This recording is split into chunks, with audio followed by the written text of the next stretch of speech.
Colleagues, I'm the only Jewish member of this body, and there are many days here, especially recently, where that's a very isolating feeling.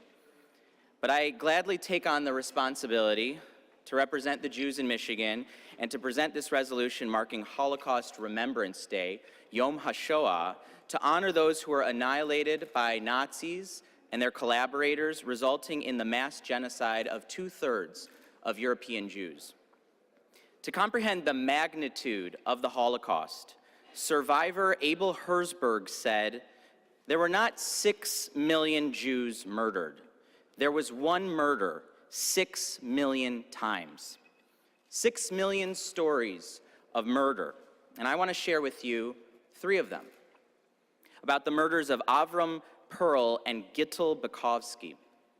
There were 8 Bukovsky children who lived during the turn of the last century in Berenice, Poland, with a population of nearly 3,000 people, more than 2,100 of whom were Jewish.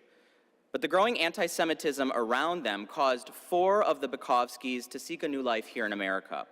Avram, Perl, and Gittel stayed behind in Berenice. They had families of their own. It was impractical for them to move, and surely they thought that the rhetoric would be tempered. The violence was isolated. Their community was too vibrant to be disrupted. They didn't know what the aberrations in a then civil society would lead to. That's because the Holocaust didn't happen overnight. It's the story of how ignorance turned into discrimination fueled by propaganda, scapegoating, then segregation, then dehumanization, destroying businesses, ravaging homes, violence, then murder, then extermination.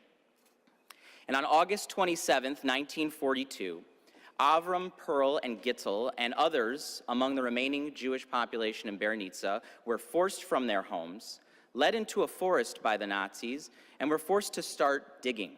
And they dug up until the next day, on August 28th, when the Nazis shot all of them into a mass grave that, unbeknownst to them, they were digging for themselves. A cousin survived by playing dead and told the story of what happened.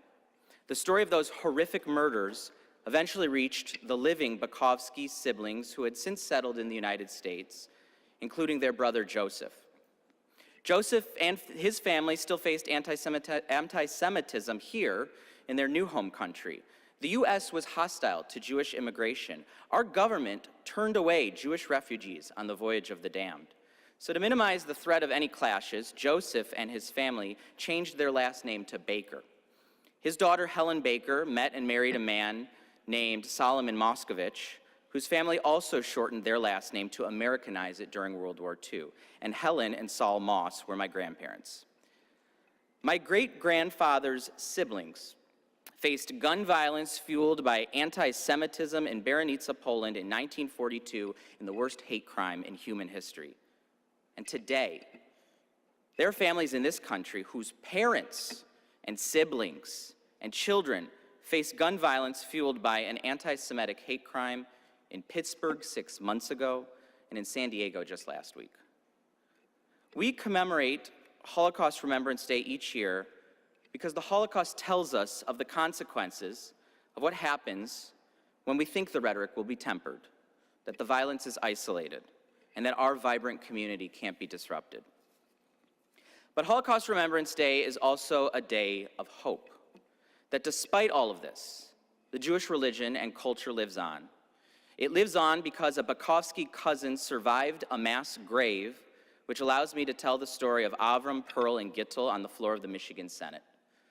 It lives on because a California rabbi who had part of his hand blown off by a white nationalist last Saturday continued his sermon and told his congregation to remain strong. So today, colleagues, I hope you'll join with me in supporting this resolution to ensure that our hope is not yet lost. Od lo avda tikvatenu. Thank you, Mr. President, and I ask for my remarks to be printed in the journal.